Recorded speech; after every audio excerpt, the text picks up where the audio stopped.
தொழிலுக்கு நம்ம நிறைய முக்கியத்துவம் கொடுக்குறோம். நாள் முழுதும் தொழிலில் தான் பார்க்குறோம். தொழிலுக்காக நம்ம தினசரி 8 மணி நேரம் 10 மணி நேரம் செலவழிக்கிறோம். இதனால் என்ன ஆகுதுன்னா, நம்ம மனநிலை ஒரு மகிழ்ச்சியான ஒரு வீட்டுக்கு வரோம், தொழில் முடிஞ்சு வீட்டுக்கு வரோம் அப்படின்னா, நம்ம மனநிலையும் ஒரு தொழில் செய்கிற மனநிலையிலே தான் இருக்குது.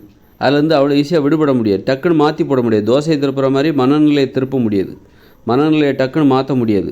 ஒரு தொழில் செய்யும்போது எப்படி இருப்போம், ஒரு அன்பு, அந்த தொழில் செய்கிற இடத்துல அன்பு இருக்காது, பாசம் இருக்காது, அன்பாக யார்கிட்டையும் பழக முடியாது.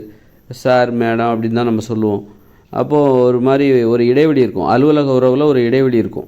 அதில் ஒரு உரிமையோடு நம்ம யார்கிட்டையுமே பேச மாட்டோம். அப்படியே ஒரு 8 மணி நேரம் டெய்லி 8 மணி நேரம் 10 மணி நேரம் ஒரு தொழில் செய்கிற இடத்துல உட்காந்து நம்ம பேசிட்டு பழகிட்டு அப்படியே வீட்டுக்கு வரும்போது என்ன ஆகுதுன்னா, அதே மனநிலை தான் தொடரும். வீட்டில் வந்த உடனே வீட்டில் உள்ளவங்ககிட்ட, அப்பாக்கிட்டேயோ அம்மாக்கிட்டேயோ குழந்தைங்கிட்டேயோ மனைவிக்கிட்டேயோ கணவன்கிட்டேயோ டக்குன்னு ஒரு அன்பாலாம் பேச வராது. அது அந்த தொழில் செய்கிற மனநிலையிலிருந்து மீண்டு வருவதற்கு கண்டிப்பாக ஒரு 2 மணி நேரமாக தேவை. மீண்டும் பழைய அந்த ஒரு வீட்டில் இருக்கிறதுக்குன்னு ஒரு மனநிலை, அன்பு சார்ந்த ஒரு மனநிலை, ஒரு பாசத்தோடு பழகுகிற ஒரு மனநிலை, ஒரு பாசத்தை எதிர்பார்க்கிற ஒரு மனநிலை, அன்பை வழங்குகிற ஒரு மனநிலைங்கிறது வரணும். அப்படின்னா வீட்டிலேருந்து நீங்கள் ஒரு தொழில் செய்கிற இடத்துலேருந்து தொழில் முடிஞ்சவொடனே வீட்டுக்கு வரீங்க, வேலை முடிஞ்சு வீட்டுக்கு வரீங்க, டக்குன்னு அந்த மனநிலை மாறாது. குடும்பத்துக்கு தகுந்த மாதிரி டக்குன்னு அந்த மனநிலை என்பது மாறாது. தொழில் செய்கிற இடத்துல நீங்கள் எப்படி இருப்பீங்க, வெறுப்பாக இருப்பீங்க.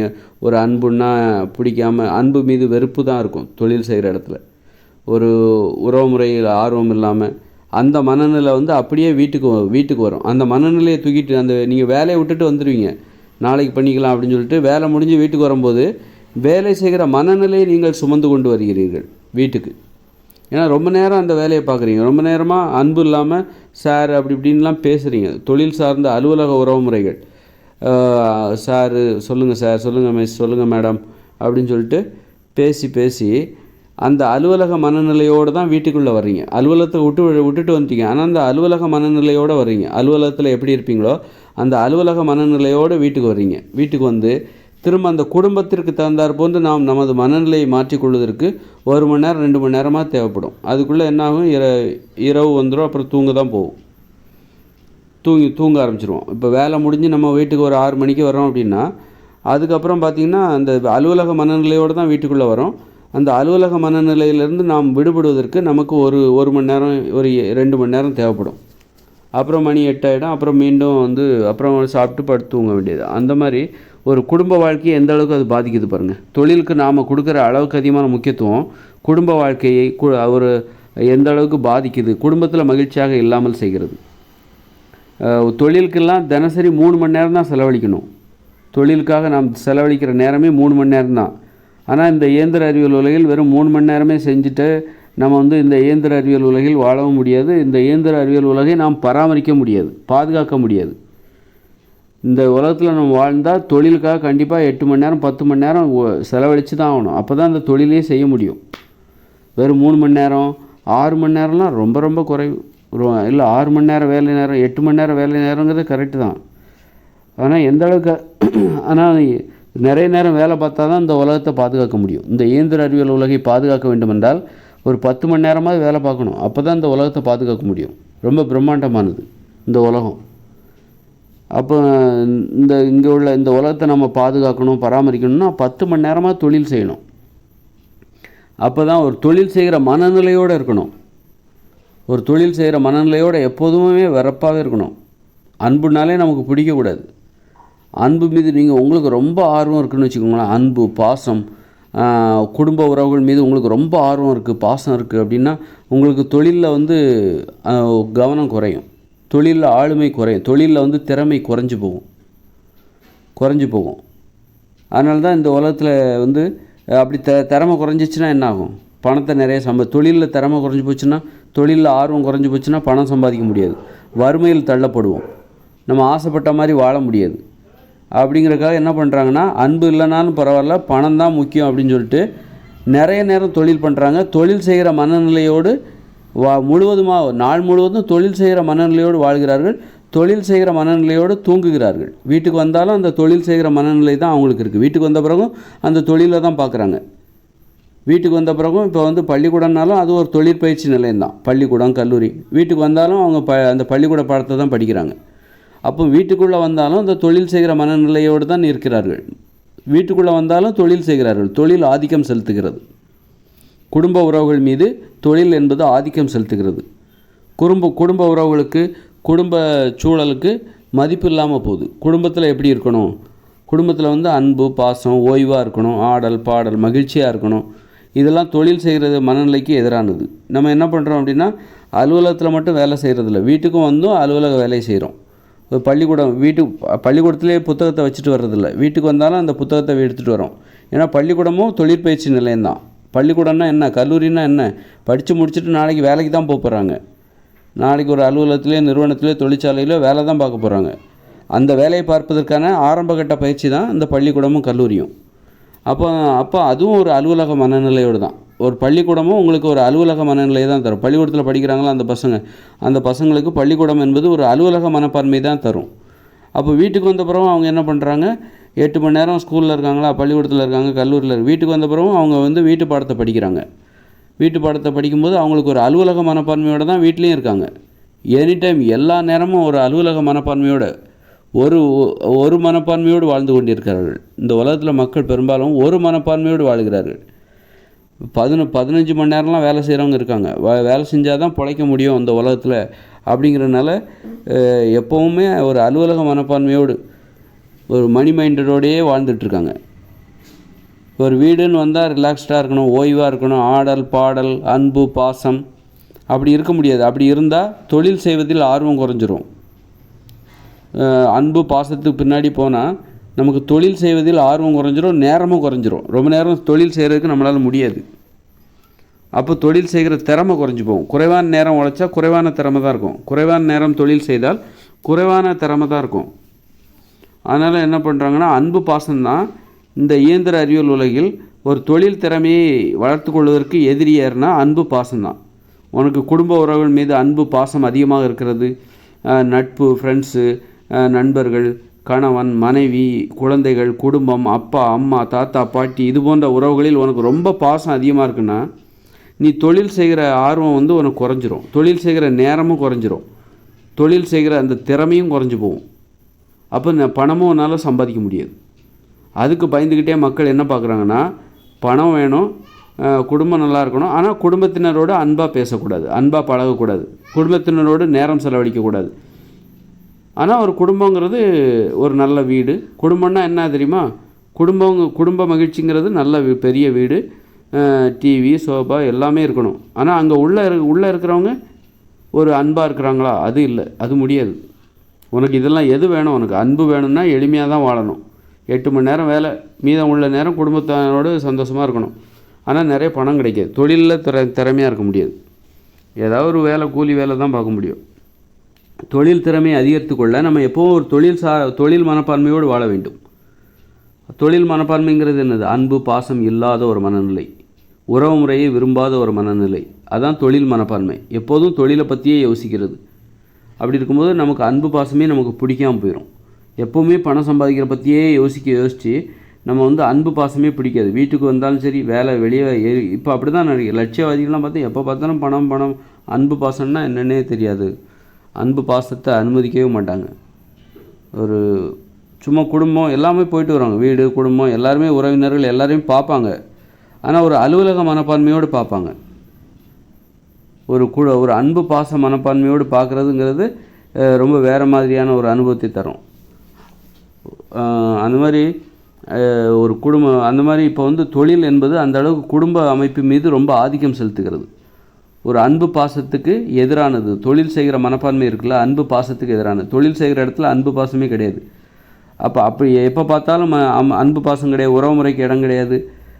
அப்படி இருக்கும்போது நீங்கள் தொழில் செய்கிற மனப்பான்மையோடு எப்போதும் வாழும்போது உங்களுக்கு வந்து உங்கள் மனசில் அன்பு பாசமே இருக்காது. ஆனால் எல்லாமே சம்பாதிப்பீங்க, பணம் சம்பாதிப்பீங்க, பெரிய வீடு கட்டுவீங்க, குழந்தைகள் இருக்கும், மனைவி இருக்கும், கணவன் இருக்கும், நண்பர்கள் எல்லாம் இருப்பாங்க. ஆனால் இவர்கள் எல்லாரிடமே நீங்கள் எப்படி பழகுவீங்கன்னா அலுவலக மனப்பான்மையோடு பழகுவீங்க.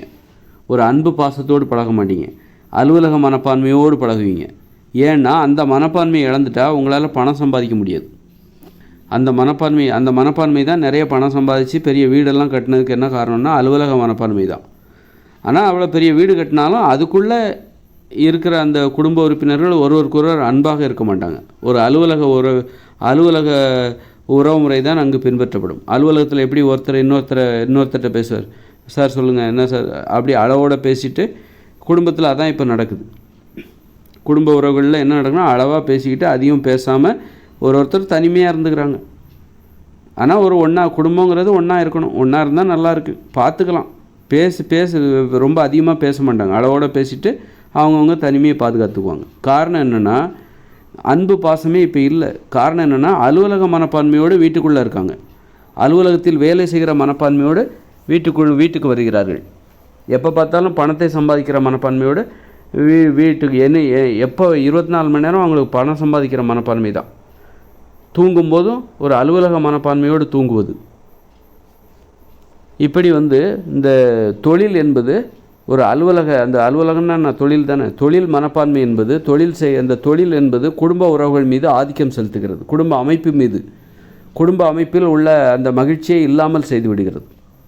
நம்மக்கிட்ட வீடு இருக்குது, பெரிய வீடு இருக்குது, டிவி இருக்குது, சாப்பாடு எல்லாமே இருக்குது. ஆனால் மனுஷங்கக்கிட்ட அன்பு இல்லை, ஒரு குடும்ப மனப்பான்மை இல்லை. குடும்பமாக வாழுகிற, ஒரு உரிமையோடு பேசுகிற, ஆடுகிற, பாடுகிற, கதை பேசுகிற ஒரு மனப்பான்மை இல்லை. சும்மா சம்பவங்களை பகிர்ந்து கொள்வதற்கு அந்த ஆர்வம் இல்லை. குடும்ப மனப்பான்மை இல்லை. குடும்பத்தில் இருக்கிறதுக்கு ஒரு மனப்பான்மை இருக்குது. அதனால் எப்போ பார்த்தாலும் ஒரு அலுவலக மனப்பான்மையோடு தான் எப்போவும் வாழ்ந்துட்டுருக்காங்க. அலுவலகத்துலேயும் சரி, வீட்லேயும் சரி. ஏன்னா அது இருக்கிற வரைக்கும் தான் நீங்கள் நிறைய பணம் சம்பாதிக்க முடியும்.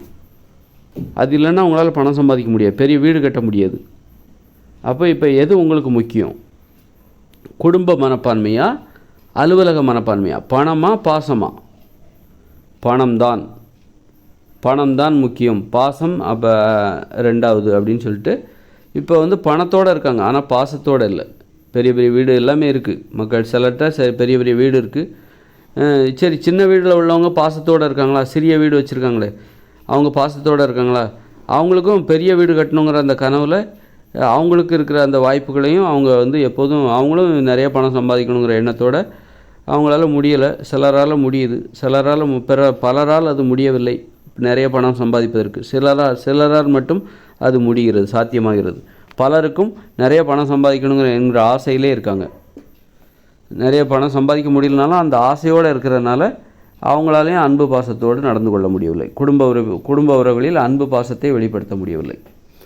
அந்த தொழில் செய்கிற மனப்பான்மை இருக்குது பார்த்திங்களா, தொழிலுக்காக நாம் கொடுக்குற ரொம்ப முக்கியத்துவம், ஏகப்பட்ட முக்கியத்துவம், பணம் சம்பாதிப்பதற்காக நாம் கொடுக்குற ஏகப்பட்ட முக்கியத்துவம், அது என்ன பண்ணுதுன்னா நம்மிடம் உள்ள அன்பு பாசத்தை இல்லாமல் செய்துவிட்டு எப்போ பார்த்தாலும் ஒரு அலுவலக மனப்பான்மையோடு வாழ்கிறோம். எங்கே போனாலும் ஒரு அலுவலக மனப்பான்மையோடு நம்ம எங்கே வேணாலும் போயிட்டு வரோம். குடும்பத்துக்கு, வீட்டில் மனைவி, கணவன், குழந்தைகள், பாட்டி, தாத்தா எல்லாரையும் பார்க்குறோம், ஒரு அலுவலக மனப்பான்மையோடு பார்க்குறோம். நண்பர்கள், திருமணத்துக்கு போகிறோம், கல்யாண நிகழ்ச்சிகளுக்கு போகிறோம், அங்கே போகிறோம், இங்கே போகிறோம். சுற்றுலா போனால் கூட ஒரு அலுவலக மனப்பான்மையோடு சுற்றுலா போகிறது. ஒரே மனப்பான்மையோடு வாழ்ந்து கொண்டு ஒரு மனப்பான்மையோடு, ஒருதலைப்பட்ச மனப்பான்மையோடு. ஏன்னா அவ்வளோ ஆபத்து இருக்குது. நீ உன் மனப்பான்மையை மாற்றின அப்படின்னு வச்சுக்கேன், நீ வீட்டுக்கு வந்தோடனே குடும்பத்தில் எப்படி இருப்பாங்க, ரிலாக்ஸ்டாக இருப்பாங்க, படுத்து கிடப்பாங்க, ஜாலியாக இருப்பாங்க, ஒன்றா உட்காந்து கதை பேசும். அப்படிலாம் வந்தால் மறுநாள் வேலைக்கு போகிறதுக்கு உனக்கு கஷ்டமாக இருக்கும். உன் தொழில் திறமை குறைஞ்சி போகும், பணம் சம்பாதிக்க முடியாது நிறையா. அதனால் எப்போதும் ஒரே வித மனப்பான்மையோடு இருந்தால் மட்டும்தான் இந்த இயந்திர அறிவியல் உலகில் நம்மளால் ஜெயிக்க முடியும். அதுதான் நிதர்சனமான உண்மை. நீ ஒரு பாசம், அன்பு பாசம்லாம் நினச்சிக்கிட்டு அதை தேடி இந்த உலகத்தில் நீ அலைஞ்சன்னா உனக்கு அன்பு பாசம்லாம் கிடைக்காது. இங்கே இல்லை, இல்லை, அன்பு பாசங்கிறது இல்லை. சும்மா இது ஒரு காட்சி வாழ்க்கை. சும்மா குடும்பம்னா என்ன தெரியுமா, ஒரே வீட்டில் இருப்பாங்க, அவ்வளோதான். அவங்க ஒன்றா உட்காந்து கதை பேசி சிரிப்பாங்க அப்படின்லாம் நினைக்காத. ஒரே வீட்டில் இருப்பாங்க, வேலைக்கு சாப்பிடுவாங்க, போய் தூங்குவாங்க, மொபைல் ஃபோன் பார்ப்பாங்க, டிவி பார்ப்பாங்க. பெருசாக உரிமை எடுத்து பேசினா அங்கே சண்டை தான் வரும். அது அனுபவத்தில் கற்றுக்கிட்டது. அப்படி ஒன்றா இருப்போம், அதுதான் நமக்கு கொடுத்து வச்சது. இந்த இயந்திர அறிவியல் உலகில் நம்ம பார்த்துப்போம், இவங்க தான் அப்பா, இவங்க தான் அம்மா, இவங்க தான் மகன், இவங்க தான் பேரன், இவங்க தான் பொண்டாட்டி, இவங்க தான் கணவன், பார்த்துக்கலாம். ஓகே. அப்புறம் அது அதிகமாக பேசிடக்கூடாது, பேசினா சண்டை வந்துடும். பேசினாலும் வெறுப்பாக இருக்கும், என்னடா இது தேவையில்லாமல் பேசிட்டு.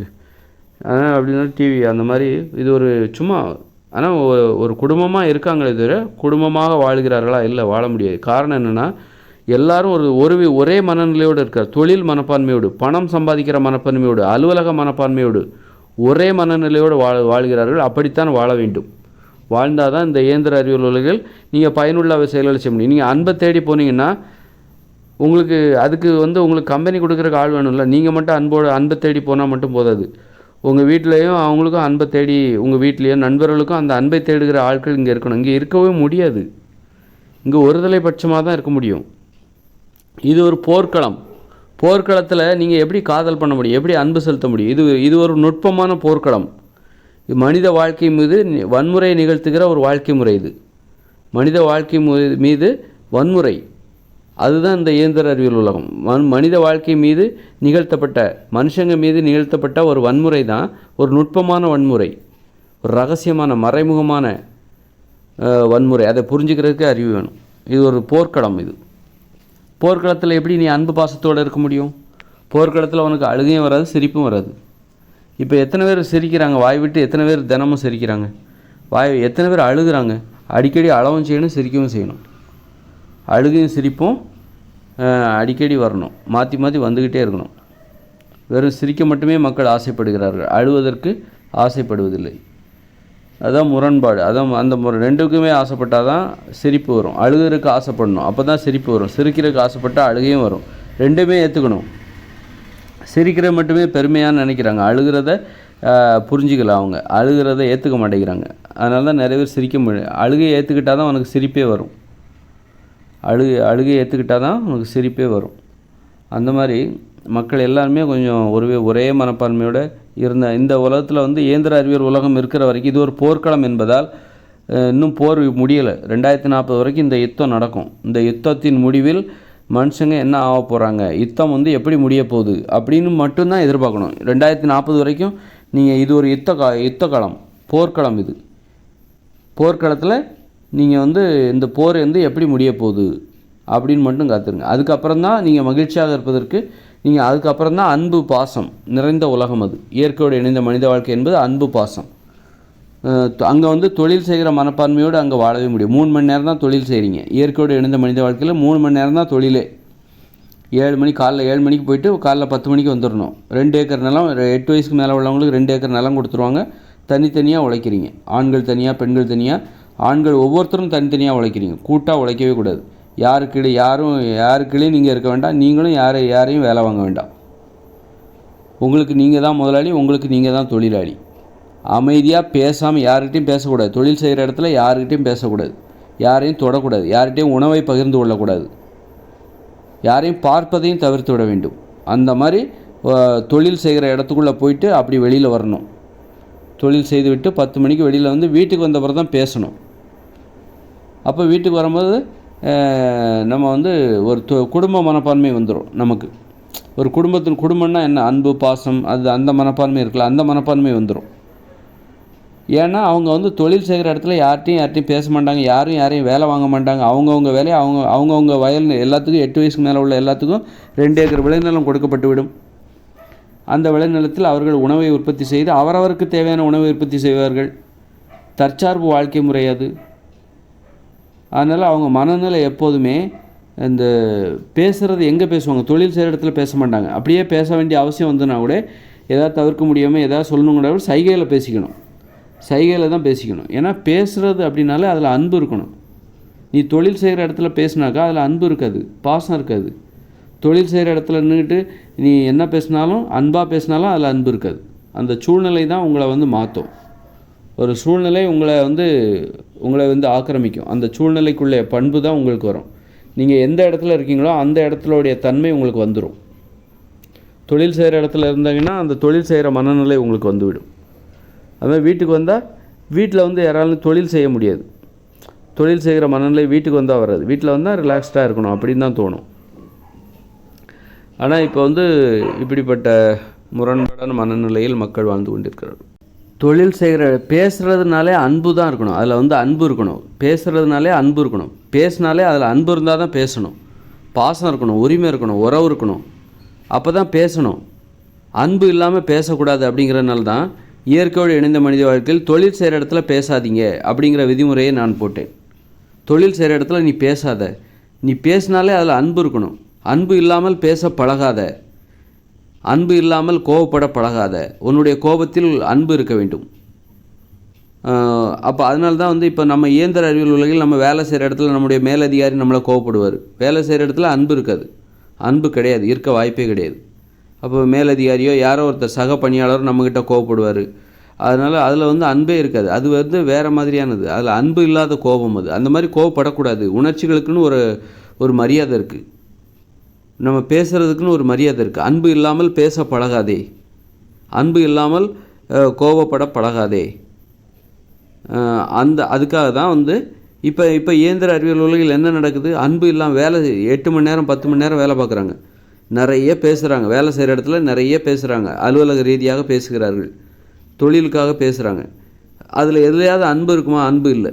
அன்பு இல்லாமலே பேசுகிறாங்க. 10 மணி நேரம் பேசுகிறாங்க, 8 மணி நேரம் பேசுகிறாங்க. அது மாதிரி பேசவே கூடாது. அதில் நீ தொழில் செய்கிற இடத்துல பேசினாலே அதில் அன்பு இருக்காது. அப்போ தொழில் செய்கிற இடத்துல நீ 8 மணி நேரம் பேசுகிறேன்னா 8 மணி நேரம் அன்பு இல்லாமலே பேசுகிற, பாசம் இல்லாமலே பேசுகிற, உறவு இல்லாமல், உரிமை இல்லாமலே பேச பழகுற. அந்த மாதிரி பேசக்கூடாது. பேசுவதற்குன்னு ஒரு மரியாதை இருக்குது. பேச்சுனாலே நான் ஒருத்தர்கிட்ட பேசுகிறேன் அப்படின்னாலே அதில் அன்பு இருக்குதுன்னு அர்த்தம். உங்களை யாருக்கு பிடிச்சிருக்குன்னு அர்த்தம். ஒருத்தர்கிட்ட நீங்கள் பேசுகிறீங்க அப்படின்னா உங்களுக்கு பிடிச்சிருக்கணும். அந்த மாதிரி தான். பிடிக்காதவங்ககிட்ட எப்படி பேசணும், அது கொஞ்சம் அதுக்காக பேசக்கூடாதுன்ட்டு இல்லை, நாகரிகமாக ஒரு கட்டுப்பாட்டோடு பேசணும். உரிமை எடுத்துக்காமல் பேசணும். பிடிக்காதவங்ககிட்ட ஒரு உரிமை எடுத்துக்காமல் பேசணும். அந்த மாதிரி அன்பு இல்லாமல் பேச பழகக்கூடாது அப்படிங்கிறக்காக தான் அன்பு இல்லாமல் பேச பழகக்கூடாது அப்படிங்கிறக்காக தான் பாசம் இல்லாமல் பேச பழகக்கூடாது அப்படிங்கிறக்காக தான் இயற்கையோடு இணைந்த மனித வாழ்க்கையில் தொழில் செய்கிற இடத்தில் பேசுவதற்கு அனுமதி மறுக்கப்படுகிறது. ஒருத்தர் பார்த்துக்காத, பகிர்ந்து உண்ணாத. ஏன்னா பகிர்ந்து உண்டால் பேச வேண்டும் என்கிற ஆசை பிறக்கும். பகிர்ந்து உண்டால் விசுவாசம் ஆகும், உறவுமுறை ஏற்படும், பேச வேண்டும் என்கிற ஆசை ஏற்படும். அதனால் பகிர்ந்து உண்ணக்கூடாது. ஒருத்தர் தொடக்கூடாது. பகிர்ந்து உண்ணக்கூடாது. பார்ப்பதையே தவிர்த்து விட வேண்டும். பேசக்கூடாது. இது போன்ற விதிமுறைகளை நான் தொழில் செய்கிற இடமான விவசாய நிலப்பகுதி, இயற்கையோடு இணைந்த மனித வாழ்க்கையில் குடியிருப்பு பகுதி என தனியாகவும் விவசாய நிலப்பகுதி தனியாகவும் என 2 பிரிவுகளாக பிரிக்கப்பட்டிருக்கும். அப்படி இருக்கும்போது விவசாய நிலத்தில் அவங்க வேலை செஞ்சுட்டு இருக்கும்போது நீ யாரையும் பார்க்காத, பேசாத, தொடாத, பகிர்ந்து உண்ணாத. நீயே கூட சாப்பிடாத. வேலை செய்கிற நீ கூட விவசாய நிலத்தில் உட்காந்துக்கிட்டு சாப்பிடாத. கடமையை செய்கிற இடம், கடமை செய்து பலனை அனுபவிக்க வேண்டும். கடமை செய்கிற இடத்துல நீ பலனை அனுபவிக்காத. தண்ணி வேணால் குடிச்சிக்கோ. காலையில் 7 மணிலேருந்து காலையில் 10 மணி வரைக்கும் தான் தொழில் செய்ய போகிற. தொழில் செய்கிற விவசாய நிலத்தில் உட்காந்து வேலை செய்ய போகிற. அப்புறம் சாயந்தரமாக வேணால் 1 மணி நேரம் போயிட்டு வரலாம். அந்த மாதிரி ஏதாவது ஒரு ஏற்பாடு பண்ணிக்கலாம். சாயந்தரமாக 3லேருந்து 4 மணி வரைக்கும் விவசாய நிலத்தை போய் எட்டி பார்த்துட்டு வரணும்னு தேவை ஏற்பட்டால் போய் பார்த்துட்டு வரலாம். அந்த மாதிரி ஒரு இது அங்கே அங்கே தொழில் செய்கிற இடத்துல அமைதியாக தான் இருப்பாங்க. பேச மாட்டாங்க, பார்க்க மாட்டாங்க, தொட மாட்டாங்க, பகிர்ந்து உண்ண மாட்டாங்க. அப்புறம் குடியிருப்பு பகுதிக்கு வருவாங்க. அங்கே ஏதாவது உணவுகளை சேகரித்து விட்டு, அன்றைய தினத்துக்கு தேவையான உணவுகளை சேகரித்து விட்டு, விளைநிலத்தில் அவரவர் விவசாய நிலத்தில் விளைகின்ற உணவை சேவித்துக்கிட்டு வீட்டுக்கு வந்த பிறகு தான் சாப்பிடுவாங்க. ஏன்னா அது கடமை செய்கிற இடம். அங்கே போய் நீ பலன்கிறது என்னது? உணவை உற்பத்தி பண்ணுறதுக்காக தான் நீ விவசாயம் பண்ணுற. அப்போ நீ கடமை செய்யும்போது பசியோடு வேலை செய்யணும். சாப்பிட்டுவிட்டு அங்கே போய் சாப்பிட்டுட்டு இருக்காத. திட உணவுகளை சாப்பிடாத. திரவத்தை சாப்பிட, தண்ணியை குடிக்கலாம். காலையில் 7 மணிலேருந்து காலையில் 10 மணி வரைக்கும் நீ அங்கே விவசாய நிலத்தில் இருக்கிற வரைக்கும் நீ திட உணவுகளை சாப்பிடாத. தண்ணி வேணால் குடிச்சிக்கோ. அப்போது ஒரு உண்ணாவிரதம் மாதிரியும் இருக்கும். பசியோடு தான் நீ வேலை பார்க்குற. எங்கே? விவசாய நிலத்தில் பசியோடு தான் வேலை பார்க்குற. பசியோடு வேலை பார்க்குறதுனால என்ன ஆகும் அப்படின்னா, நம்ம பசியோடு இருக்கும்போது நமக்கு பாசமே இருக்காது, சுயநலம்தான் இருக்கும். பசியோட பட்டினியோடு இருக்கும்போது நமக்கு கோபம்தான் இருக்கும், ஒரு சுயநலம்தான் இருக்கும், நமக்கு பாசம் இருக்காது, அன்பு இருக்காது. அப்போ வேலை செய்கிற இடத்துல நீ பசியோடு இருந்தால் தான் பிறரிடம் பேசுவதை நீ விரும்ப மாட்ட. பசியோடு இருப்ப, பட்டினியோடு இருப்ப, பட்டினியோடு வேலை செஞ்சுட்டு இருப்ப. அப்போ வேலை செய்கிற இடத்துல யாரையும் பார்த்தா நீ பேச மாட்ட, வெறுப்பாக இருக்கும். பசியோடு இருக்கும்போது மற்றவங்கள பார்த்தா நமக்கு வெறுப்பு தான் வரும். அப்போ வேலை செய்கிற இடத்துல நான் என்ன விதிமுறை போட்டேன்? யாரையும் பார்க்காதீங்க, பேசாதீங்க, தொடாதீங்க, பகிர்ந்து உண்ணாதீங்க அப்படின்னு தான் நான் விதிமுறை போட்டேன். அப்போ இந்த விதிமுறையை கடைபிடிப்பதற்கு நீ பசியோடு இருக்க வேண்டும். வேலை செய்கிற இடத்துல நல்லா வயிறு முட்டை சாப்பிட்டுட்டு போய் வேலை செஞ்சோன்னா யார்கிட்டயா உட்காந்து கதை பேசணுன்னு தான் தோணும். உனக்கு வேலை செய்யவும் தோணாது, விவசாய நிலத்தில் உள்ள வேலைகளை செய்யணும்னு தோணாது, உட்காந்து கதை பேச தான் தோணும். ஏன்னா நீ தான் பசியாறிட்டியே, நீ தான் சாப்பிட்டுட்டல்ல, சாப்பிட்றதுக்காக தானே இந்த வேலையை செய்கிற, அப்புறம் நல்லா வயிறு முட்டை சாப்பிட்டு போட்டு இந்த வேலைக்கு வந்தால் எதுக்கு இந்த வேலையை செய்யணும் அப்படிங்கிற கேள்வி வரும். உட்காந்து கதை பேச தான் தோணும். அப்போ அந்த விதிமுறையை உன்னால் கடைபிடிக்க முடியாது. உணவு உற்பத்தி என்பது பாதிக்கப்படும். அவரவருக்கு தேவையான உணவு உற்பத்தி செய்வது குறைந்து உணவு பற்றாக்குறை ஏற்படும். அதனால தான் உணவு பற்றாக்குறை எதுவும் ஏற்பட்டு விடக்கூடாது என்பதற்காகத்தான் நான் இந்த விதிமுறையை போடுறேன். தொழிலில் வந்து கண்ணும் கருத்துமாக இருக்கணும். தொழில் ரொம்ப முக்கியம். தொழில் செய்யும்போது தொழிலுக்கு மட்டும்தான் முக்கியத்துவம் கொடுக்கணும். வேறு எந்த கவனமும் மன ஒருமைப்பாடு தேவை. அதனால தான் தொழிலில் வந்து ஒரு மன ஒருமைப்பாடு தேவை. அதை அலட்சியமாக எண்ணிவிடக்கூடாது. ஏன்னா அது உணவு தான் வந்து நமது வாழ்க்கையோட ஆதாரம். உடல் வளர்ச்சி, ஊட்டச்சத்து பற்றாக்குறை எதுவும் ஏற்பட்டுறக்கூடாது. மக்கள் மகிழ்ச்சியாக வாழ வேண்டுமென்றால் உணவு நல்லா உற்பத்தி செய்யப்பட வேண்டும். அப்படின்னா அதில் வந்து மன ஒருமைப்பாட்டோடு அந்த வேலையில் ஈடுபட வேண்டும். நல்லா சாப்பிட்டு போனால் உங்களால் தொழிலில் மன ஒருமைப்பாடு வராது. காலையில் பசியோடு போய் வேலை பார்க்கணும். அப்போ தான் அந்த மன ஒருமைப்பாடு வரும், உணர்வுபூர்வமாக. ஏன்னா நீங்கள் பசியோடு போகிறீங்க. அந்த வேலை செய்கிறது எதுக்காக? அது வந்து உணவுக்காக தானே வேலை செய்கிறோம், சாப்பாட்டுக்காக தானே வேலை செய்கிறோம். அப்போ நீ பசியோடு போய் வேலை பார்த்தா தான் உனக்கு நீ வந்து சோம்பலே இல்லாமல், சோம்பேறித்தனத்தை பற்றின கொஞ்சம் கூட கவலை இல்லாமல், கவனம் இல்லாமல் உன்னால் அந்த வேலையை செய்ய முடியும். ஒரு மன ஒருமைப்பாடு கிடைக்கும். உணர்வுபூர்வமாக அந்த வேலை செய்வேன். பசியோடு வேலை பார்க்கும்போது நமக்கு பாசம் இருக்காது, அன்பு இருக்காது, சுயநலம் தான் இருக்கும். அப்போது வேலையில் தான் கவனம் வரும். யார்கிட்டையும் பேசவே உங்களுக்கு தோணும். யாரை பார்த்தாலும் வெறுப்பாக தான் தோணும். அதிகமாக பேசவே வராது, பேசவே தோணாது. பேசக்கூடாதுன்னு வேறு நம்ம விதிமுறை வேறு போட்டோம். ரொம்ப ஈஸி. காலையில் எல்லோரும் பசியோடு தான் வேலை பார்ப்பாங்க. பசியோடு வேலை பார்க்கும்போது காலைல 7 மணிலேருந்து 10 மணி வரைக்கும் பசியோடு வேலை பார்ப்பாங்க அந்த விளைநிலத்தில். அப்படி வேலை பார்க்கும்போது அவங்களுக்கு வெறுப்பாக இருக்கும். பசியோடு இருக்கிறனால வெறுப்பாக இருக்கும். அதனால் யார்கிட்டையும் பேச மாட்டாங்க. பேசக்கூடாதுன்னு நம்ம விதிமுறையும் போட்டாச்சு. அதை வெறுப்பாக இருக்கிறனால யாரையும் தொட மாட்டாங்க, தொட அனுமதிக்கவும் மாட்டாங்க. அதையும் நம்ம விதிமுறையாக போட்டோம். பசியோடு இருப்பதால் யார்கிட்டையும் உணவை பகிர்ந்து கொள்ளக்கூட ஆசை வராது. பசியோடு இருக்கிறவங்களுக்கு பகிர்ந்துக்கணுங்கிற எண்ணம் கூட வராது. பசி ஆறுனதுக்கப்புறம் தான், தன் வயிறு நிரம்பியதுக்கு அப்புறம் தான் பிறருக்கு கொடுக்கணுங்கிற அந்த எண்ணமே வரும். நல்லா கவனித்து பாருங்கள். சுயநலம் தான் இருக்கும். பசியோடு இருக்கிறவங்ககிட்ட சுயநலம் தான் இருக்கும். தன் வயிறு நிரம்பினா தான் மீதமுள்ளதான் மற்றவங்களுக்கு கொடுக்கலாங்கிற எண்ணம் வரும். அப்போது அந்த மாதிரி பிறரோட பகிர்ந்து உண்ணவும் ஆசை வராது. பசியோடு அவர்கள் அங்கு வேலை பார்ப்பதால் பிறருடன் பகிர்ந்து உண்ணவும் அவர்களுக்கு ஆசை வராது. அதையும் நாம் அங்கு விதிமுறையாக போட்டுவிட்டோம், பகிர்ந்து உண்ணக்கூடாது என்று. அப்புறம் வந்து பிறரை பார்க்க கூட நமக்கு தோணாது, வெறுப்பாக தான் இருக்கும். பசியோடு இருக்கும்போது நமக்கு வெறுப்பாக இருக்கும், சுயநலனோடு இருப்போம், கோபம் வேறு இருக்கும். அதனால் வேறு யாருமே பார்க்கவும் மாட்டோம். வெறுப்போடு மற்றவங்கள பார்க்கக்கூடாதுங்கிறதுக்காக பசியோடு இருக்கும்போது மற்றவங்கள பார்க்கக்கூட மாட்டாங்க. அப்போ விவசாய நிலத்தில் மக்கள் பசியோடு தான் வேலை பார்ப்பாங்க. சாப்பிட்டுட்டு போய் வேலை பார்க்கக்கூடாது. 10 மணிக்கு தான், காலைல 10 மணிக்கு அப்புறம் தான் திட உணவே சாப்பிடணும் அப்படின்னு ஒரு விதிமுறையை போட்டுருவாங்க. போட்டுட்டு 10 மணிக்கு அப்புறம் தான் சாப்பிடுவாங்க. அப்போ பசியோடு வேலை பார்க்குறதுனால ஒரு வெறுப்போடே வேலை பார்ப்பாங்க, ஒரு கோபத்தோடே வேலை பார்ப்பாங்க. அப்போ யாரையும் பார்க்க மாட்டாங்க, பார்க்கவே அவங்களுக்கு பிடிக்காது. அப்போ அதையும் நம்ம அங்கே விதிமுறையாக போட்டுட்டோம். இப்படி ஏதாவது பேசணும், தவிர்க்க முடியாத நேரத்தில் எதாவது சொல்லணும் அப்படின்னா சைகையில் சொல்லிட்டு போயிட்டே இருங்க. ரொம்ப நேரம் கூட நின்று சைகையில் ஏதாவது சொல்லிகிட்டு இருக்கக்கூடாது, பழக்கம் பேசிகிட்டு இருக்கக்கூடாது. சைகையில் பேசலாங்கிறக்காக சைகையில் நிறைய நேரம் உட்காந்து அந்த சைகை பாஷையில் ஏதாவது சொல்லிகிட்டு இருக்கக்கூடாது. அது ஒரு அவசர கால தேவைக்காக ஏதாவது சொல்லித்தான் ஆகணும். அப்படின்னா அந்த மாதிரி அதே நேரத்தில் ஏதாவது ஒரு ஆபத்து, யாருக்காவது ஒருத்தருக்கு பாம்பு கடிச்சிருச்சு, விவசாய நிலத்தில் ஏதோ ஒரு விபத்து ஏற்பட்டு போச்சு, அப்போ வந்து நீங்கள் பேசலாம். விதிமுறையை நீங்கள் மீறி விடலாம். ஏன்னா விதிமுறை நமக்காகத்தான். நமக்கே பயன்படாத விதிமுறை நமக்கு எதுக்கு? அந்த மாதிரி தவிர்க்க முடியாத பட்சத்தில் நீங்கள் விதிமுறையை மீறி அந்த விதிமுறையை மீறுவது தான் சரியான அணுகுமுறை. அதனால் விதிமுறையை கண்மூடித்தனமாக கடைபிடிக்கக்கூடாது. நெகிழ்வுத்தன்மையோடு சில விதிமுறைகளுக்கும் விதிவிலக்குகள் உண்டு. எந்தெந்த இடத்துல சில ஆபத்தான கட்டத்தில் நீங்கள் வந்து பேசித்தான் ஆகணும். ஒரு விவசாய நிலத்தில் பேசக்கூடாது என்பது விதிமுறை. இருந்தாலும் அந்த விவசாய நிலத்தில் ஏதாவது ஒருத்தர் விபத்தில் மாட்டிக்கிட்டாங்க, ஒருத்தர் வந்து கிணத்துல விழுந்துட்டார், அல்லது ஒரு பாம்பு கடிச்சிருச்சு, அப்போ ஐயோ அம்மா வாங்க, யாரோ ஒருத்தருக்கு பாருங்கள் பாம்பு கடிச்சிருச்சு, வாங்க தூக்கிட்டு போகலாம் அப்படின்னு சத்தம் போடணும். அப்போ எல்லாருமே சத்தம் போட்டு அவரை வந்து காப்பாற்றணும். அந்த மாதிரி விதிமுறைகளை நாம் வந்து தகுந்த காரணங்களுக்காக மீற வேண்டும்.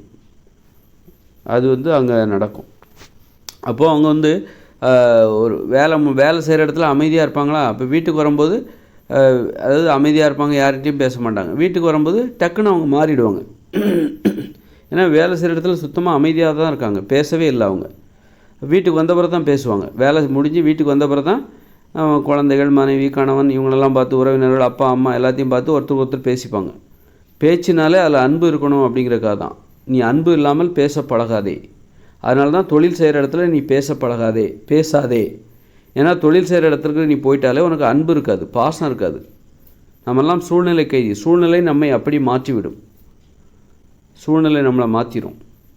அதனால் சூழ்நிலையெல்லாம் நாம் மாற்றுறோம், சூழ்நிலை நம்மளை மாற்றிடும். அதனால் தொழில் செய்கிற இடத்துக்குள்ளே போயிட்டாலே ஒரு அன்பு என்பது இல்லாமல் போய்விடும். அதனால் அந்த இடத்துல போய் பேச பழகாத. அன்பு இல்லாமல் எப்படி பேசுவது, தொழில் செய்கிற இடத்துல எப்படி பேசுறது அப்படின்னு சொல்லிட்டு அன்பு இல்லாமல் எப்படி பேசுவது என கற்றுக்கொள்ளாதே. பேசினாலே அதில் அன்பு இருக்கணும். அப்போ நீ எங்கே பேசணும் அப்படின்னா குடியிருப்பு பகுதிகளில் தான் பேசணும். பேசினாலே அதில் அன்பு இருக்கணும், பேசினாலே அதில் பாசம் இருக்கணும்னா நீ எங்கே பேசணும் தெரியுமா? குடியிருப்பு பகுதிகளில் போய் பேசு. தொழில் செய்கிற இடத்துல பேசாத. ஏன்னா பேசினாலே அதில் அன்பு இருக்கணும். நீ தொழில் செய்கிற இடத்துல போய் பேசினா அதில் அன்பு இருக்காது. தொழில் செய்கிற இடத்துல நீ போய் பேசினாலே அதில் அன்பு இருக்காது.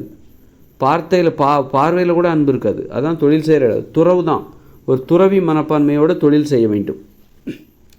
தொழில் என்பது துறவியின் மனப்பான்மையோடு தொழில் செய்ய வேண்டும். துறவிக்கு அன்பு பாசம் எதுவுமே கிடையாது.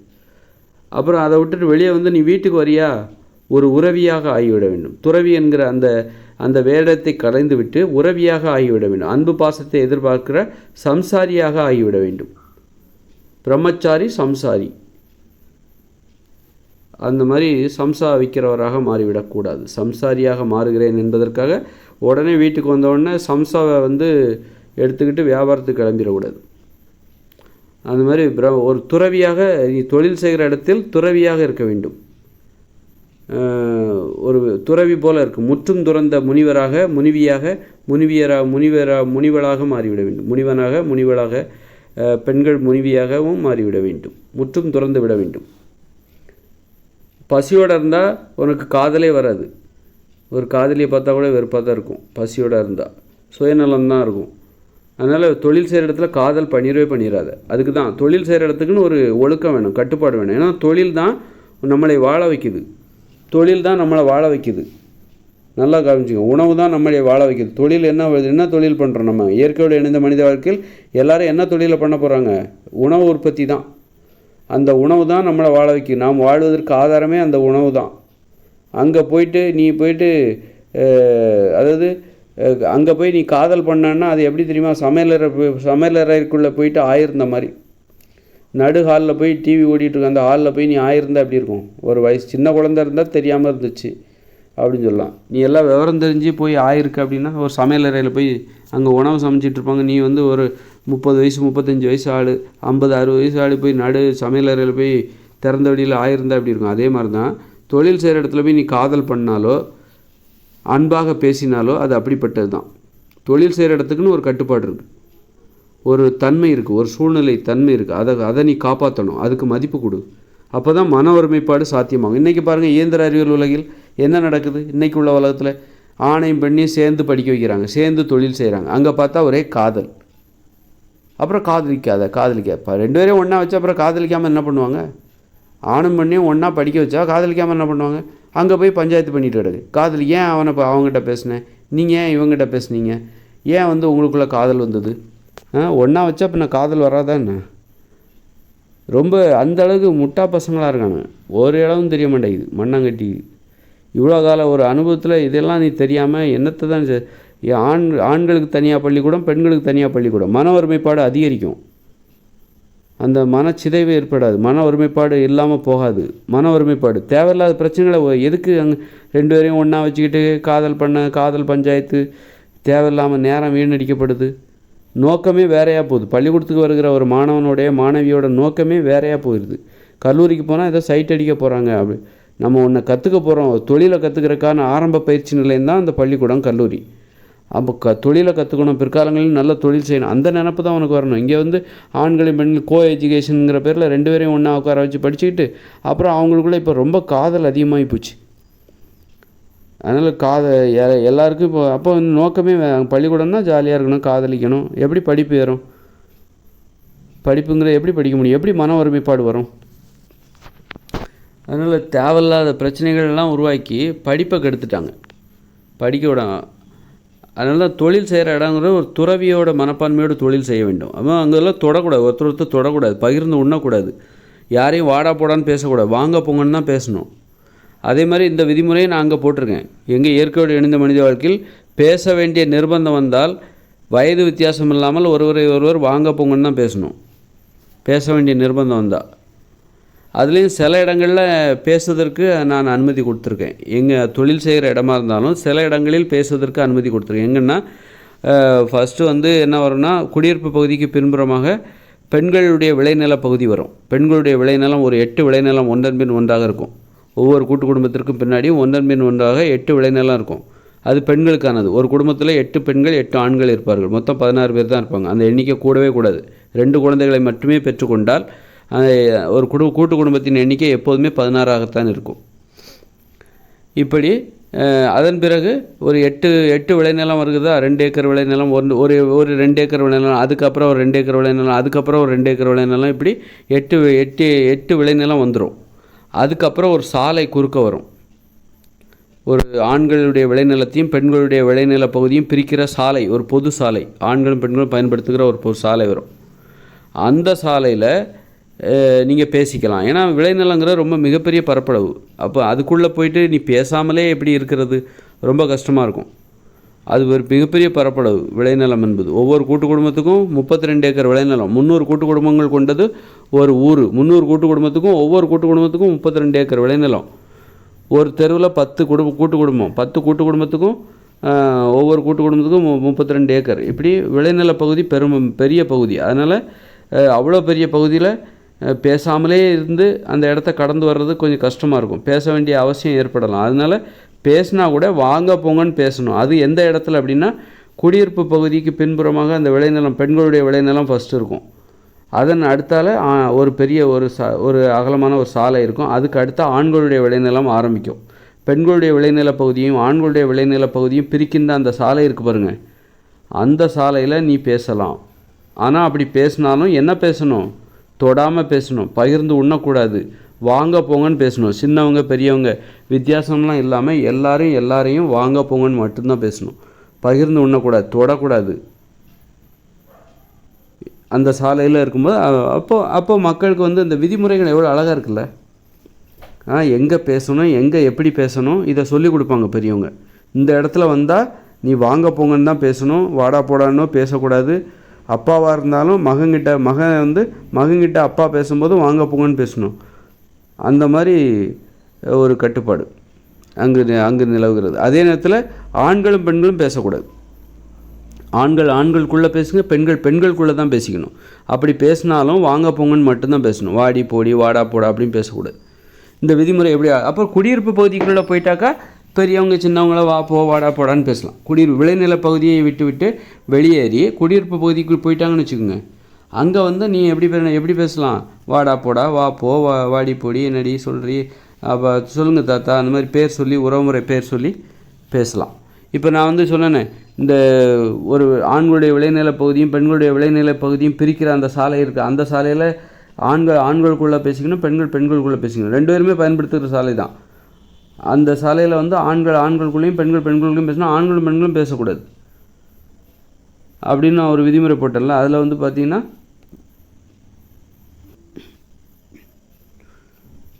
வாங்க போங்கன்னு பேசலாமே ஒழிய ஒரு அப்பா தனது மகனை அப்பான்னு சொல்லக்கூடாது.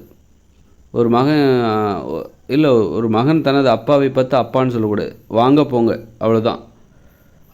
அப்பா வந்து தனது மகனை பார்த்து மகனே அப்படின்லாம் சொல்லக்கூடாது. மகனே வாங்க அப்படின்லாம் சொல்லக்கூடாது. வாங்க போங்க அவ்வளோதான். உறவுமுறை பேரே வச்சு கூடக்கூடாது. தொழில் செய்கிற இடத்துல உறவுமுறை பேரை வச்சே கூடக்கூடாது. அண்ணா சொல்லுங்கண்ணா அப்படிலாம் கூடக்கூடாது. அப்பா சொல்லுங்கள், தாத்தா சொல்லுங்கள், பாட்டி சொல்லுங்கள், என்ன சொல்கிறீங்க, எப்போ பாட்டி வந்தீங்க, இந்த மாதிரிலாம் உறவுமுறை பேரையே அங்கே பயன்படுத்தாது. ஏன்னா தொழில் செய்கிற இடத்துல உறவுமுறைக்கே இடம் கிடையாது. வாங்க போங்கன்னு பேசிக்கலாம். அதுவும் குறிப்பிட்ட இடத்துல மட்டும்தான். இந்த ஆண்களுடைய விளைநில பகுதியும் பெண்களுடைய விளைநில பகுதியும் பிரிக்குது பாருங்கள் ஒரு சாலை. அந்த சாலையில் மட்டும்தான் அது ஆண்கள் பெண்கள் இருவருமே போயிட்டு வருவாங்க. பெண்களுக்கு தனியாக சாலை இருக்கும், ஆண்களுக்கு தனியாக போயிட்டு வர்றதுக்குன்னு சாலை. அந்த ஒரு சாலையிலே 2 பிரிவு இருக்கும். அதில் வந்து ஆண்களுக்குள்ளே பேசிக்கலாம், பெண்களுக்குள்ளே பேசிக்கலாம். ஆண்களும் பெண்களும் பேசிடக்கூடாது அந்த கட்டுப்பாட்டு. அதே நேரத்தில் பெண்கள் வந்து பெண்களுக்குள்ளே பேசும்போது வாங்க போங்கன்னு பேசணும். வாடி போடி வா போன்லாம் பேசக்கூடாது. அது மாதிரி அம்மா அப்பா தாத்தா அம்மா பாட்டி உறவுமுறை பேரை வச்சே கூடக்கூடாது. அம்மா சொல்லுங்கம்மா, அம்மா எப்போம்மா ஒரு அம்மா வீட்டுக்கு போகலாம், அந்த மாதிரி அம்மாங்கிற வாங்க வீட்டுக்கு போகலாமா வீட்டுக்கு அப்படின்னு சொல்லாமே தவிர அம்மா வாங்க அம்மா அக்கான்னு உறவுமுறை பேரை சொல்லக்கூடாது. தொழில் செய்கிற இடத்துல உறவுமுறைக்கு இடம் இல்லை அப்படிங்கிறத அது எப்போவுமே அவங்களுக்கு உணர்த்திக்கிட்டே இருக்கும். தொழில் செய்கிற இடம்னா என்ன அப்படின்னு எப்போவுமே அவங்களுக்கு தெரியணும். தொழில் செய்கிற இடத்துல நம்ம எப்படி நடந்துக்கணும் அப்படிங்கிற அந்த விதிமுறை மூலமாக தொழில்னா என்னன்னு தெரியணும். எதுக்காக இந்த விதிமுறை வச்சுருக்காங்க? தொழில் செய்கிற இடத்துல நாம் ஏன் பேசக்கூடாது, நாம் ஏன் தொடக்கூடாது, ஏன் இந்த இடத்துல வாங்க போங்கன்னு பேசணும், ஏன் இந்த இடத்துல ஆணும் பெண்ணும் பேசிக்கூடாது,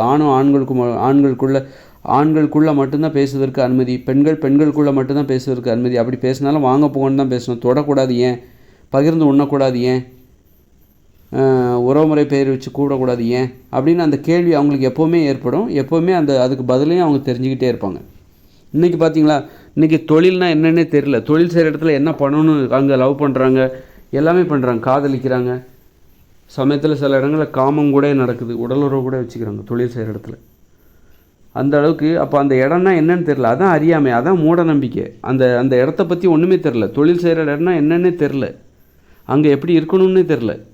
இன்றைக்கி பள்ளிக்கூடம்லாம் பாருங்கள், பசங்கள்லாம் ஒருத்தர் அடிச்சுக்கிறாங்க. மாடா மச்சான், என்னடா சொல்கிறா மச்சான் அப்படிங்கிறது. என்ன இது ஒரு ஒழுக்கம், தொழில் ஒழுக்கம் என்பது தொழில் கட்டுப்பாடுன்னு ஒன்று இருக்குது. அதை தேடுற அக்கறையே இங்கே இல்லை. அதை பற்றி ஆராய்ச்சியே இங்கே இல்லை. இதெல்லாம் மூட நம்பிக்கை, இதெல்லாம் முட்டாள்தனம், இதெல்லாம் அறிவுடைமை ஆகாது, இதெல்லாம் ஒன்றும் முன்னேற்றமும் ஆகாது, இதெல்லாம் ஒரு நாகரிகமும் ஆகாது. எஜுகேஷனா இது பேர்? எஜுகேஷன். அப்புறம் ஆணும் பெண்ணும் சேர்ந்து வேலை பார்க்குறது, சேர்ந்து தொழில் செய்கிறது, இதெல்லாம் மன ஒருமைப்பாடு முன்னேற்றத்தை தடுக்கும் இது. அதனால் அதான் தொழில் செய்கிற இடம்னா என்னென்னே தெரியாமல் போகுது. தொழில் செய்கிற இடம்னா என்னென்னே தெரியல. தொழிலில் துறவிகளாக இருக்க வேண்டும், ஆண்களும் பெண்களும் துறவிகளாக இருக்க வேண்டும். அப்போது அதுக்கு தான் நான் அந்த விதிமுறையை போட்டேன். இயற்கையோடு இணைந்த மனித வாழ்க்கையில் ஏன் தொழில் செய்கிற இடத்துல அத்தகைய விதிமுறையை நான் ஏன் போட்டேன்? பொருத்தமாக இருக்கும். இந்த இடத்துல ஏன் பேசக்கூடாது? தொழில் செய்கிற இடம்னா அவ்வளோ கண்ணியமாக இருக்கணும், கட்டுப்பாடு நிறைந்த ஒழுக்கம் நிறைந்ததாக இருக்கணும். சாப்பாடு போடுற இடம் இது, உணவு கிடைக்கிற இடம், உணவு உற்பத்தி செய்கிற மிகப்பெரிய பரப்பளவு அது விவசாய நிலப்பகுதி. அங்கே அவ்வளோ கட்டுப்பாடாக இருக்கணும். கடவுள், அதான் அந்த விவசாய நிலத்துலேயும் கடவுள் இருக்குது. விவசாய நிலங்கிறது கடவுள் மாதிரி, நமக்கு படி அளக்கிற கடவுள் அது. அதை தொட்டு கும்பிடணும். அந்த நிலத்துக்குள்ளே போறியா, விவசாய நிலத்துக்குள்ளே போறியா, குடியிருப்பு பகுதி விவசாய நில பகுதின்னு தனித்தனியாக பிரிக்கப்பட்டிருக்கு. நீ விவசாய நிலத்துக்கு உள்ளே போகிறல்ல, காலைல 7 மணிக்கு உள்ளே போகிற, 10 மணிக்கு அங்கேருந்து வெளியில் வர.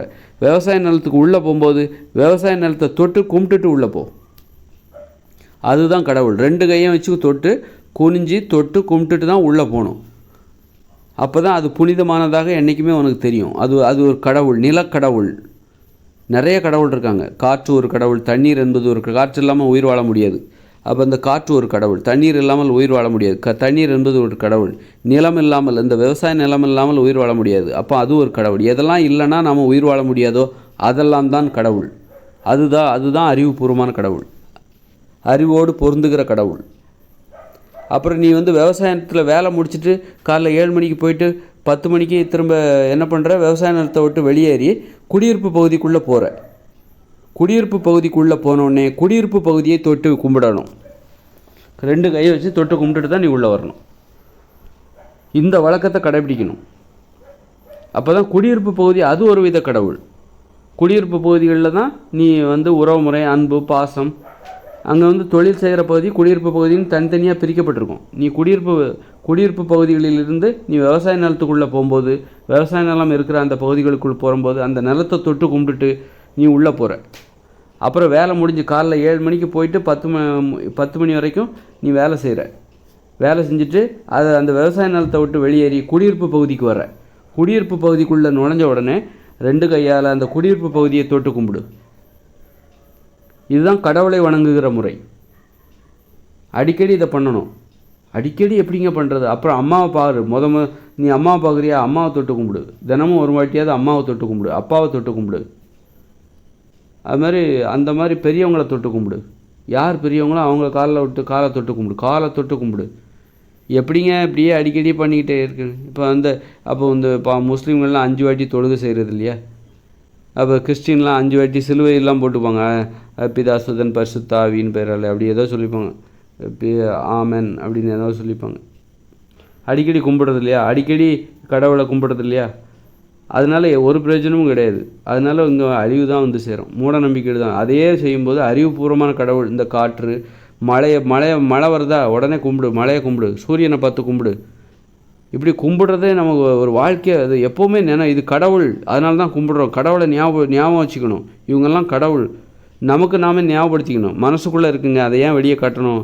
வெளியே காட்டினா தான் மனசுக்குள்ளே இருக்கும், நாம் நினைவில் அது இருக்கும். கடைசி வரைக்கும் இந்த மனிதனை உயிரோடு வாழ்கிற வரைக்கும் எது கடவுள்னு உனக்கு எப்போ தெரியும்னா அதை நீ வணங்க வேண்டும். வணங்கி நீ மனசில் வச்சுக்கணும். கடவுள்னு தெரியுதில்ல, அப்புறம் வணங்காமல் என்ன பண்ணுற? என்னத்துக்கு இருக்கிற? கடவுள்னு தெரிஞ்சால் பெரியவங்க வந்தால் அவங்களுக்கு மரியாதை கொடுக்கணும்ல. அதே மாதிரி தான் மழைன்னு வருது, மழை கடவுள்னுங்கிறது உனக்கு தெரியுதில்ல. என்றைக்கா கும்பிட்ருக்கியா? மழை வரும்போது கும்பிட்ருக்கியா? கும்பிடணும் போய். மழை வருதா, மழையில் தூறல் போடுதா, நீ வீட்டுக்குள்ளே இருக்கிற, வெளியில் தூறல் போடுது அப்படின்னா வெளியில் வந்து கும்பிட்டுட்டு உள்ளே போ. அந்த தூறல் உன் மேலே படணும், கும்பிட்டுட்டு உள்ளே போ. காலையில் வந்து சூரியன் வருதுன்னா சூரியனை பார்த்து கும்பிடு. அம்மாவை பார்க்குறியா, அம்மாவை பார்த்து கும்பிடு. அறிவுபூர்வமான கடவுள்கள், பெரியப்பா, சித்தப்பா, தாத்தா, பாட்டி, இதெல்லாம் மனித கடவுள்கள், பெரிய கடவுள்கள். தம்பி, தங்கச்சி, பேத்தி, பேரன், மகன், இதெல்லாம் சிறிய கடவுள், குழந்தை கடவுள்கள் அல்லது சிறிய கடவுள்கள். மனுஷங்க தான் கடவுள். இந்த காற்று எது இல்லைன்னா நீ இல்லையோ அவங்க தான் கடவுள். அதனால் பெரியவங்க சின்னவங்களை பார்த்து வணங்கக்கூடாது, சின்னவங்க தான் பெரியவங்களை பார்த்து வணங்கணும்.